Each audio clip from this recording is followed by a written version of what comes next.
Bonsoir. Qu'est-ce que vous voulez retenir de cette rencontre pour le mois animé? C'est un bon point pour nous. On a eu l'opportunité de le gagner, mais on n'a pas su le faire. Je pense on avait identifié certaines choses, mais je dirais que la jeunesse nous a coûté peut-être 2 points ce soir, sans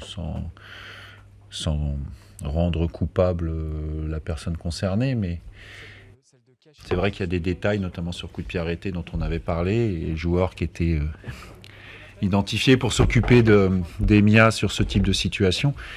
Et un était sorti, et deux, on va dire, on n'a pas bien géré cette situation-là. Voilà.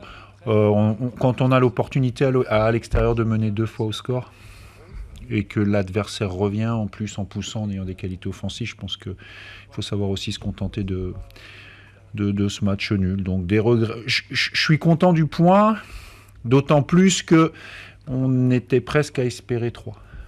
Voilà.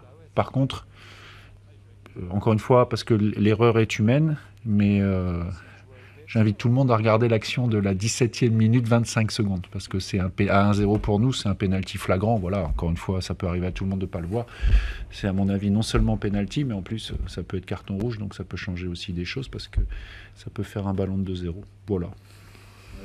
C'est sur ça justement, parce que c'est forcément aussi l'un des tournants de la rencontre, 4 minutes après l'égalisation de Lopez qui intervient. Alors, honnêtement, bon là c'est flagrant, je viens de le revoir, hein, forcément je l'ai regardé avant de venir là. Je sais qu'il y a eu des réclamations des Guingampais sur la fin par rapport à des mains, donc là, s'il y a des mains, je serais le premier à dire que ça aurait mérité aussi un penalty, sauf qu'à la 17e minute 25 secondes, quand il y a le penalty, si ça fait 2-0 plus un expulsé, c'est un peu le film de l'année dernière qui peut se reproduire sans parler du nombre de buts, mais c'est vrai que ça peut faire un break et mettre un coup derrière la tête. Ceci dit, voilà, globalement, sur l'ensemble du match, il ne faut pas résumer le match à ça. Ça a été, je pense, un match animé, avec du spectacle, avec des buts, avec 2 équipes qui ont joué sur leur force, et c'est un bon point pour nous. Pour revenir justement plus globalement sur cette rencontre, ça valide aussi le fait que vous êtes toujours aussi à l'aise à l'extérieur.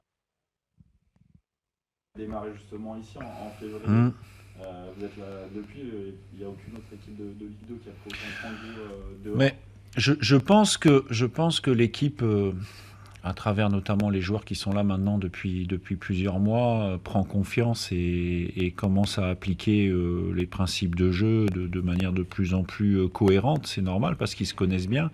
Après, il faut être capable joueurs et que ces nouveaux joueurs-là les intègrent rapidement. Alors on ne peut pas aller entre guillemets plus vite que la musique. Il y aura des erreurs dues à la jeunesse, on en a tous fait, on a tous été jeunes et on a tous fait des erreurs. Maintenant, la faculté des gens à s'intégrer dans ce collectif-là et dans ces principes de jeu-là dépend de la saison qu'on va passer. Voilà, aujourd'hui on a 8 points, c'est bien. Mais regardez, ça commence à être serré quand même. Il y a Rodez à gagner ce soir.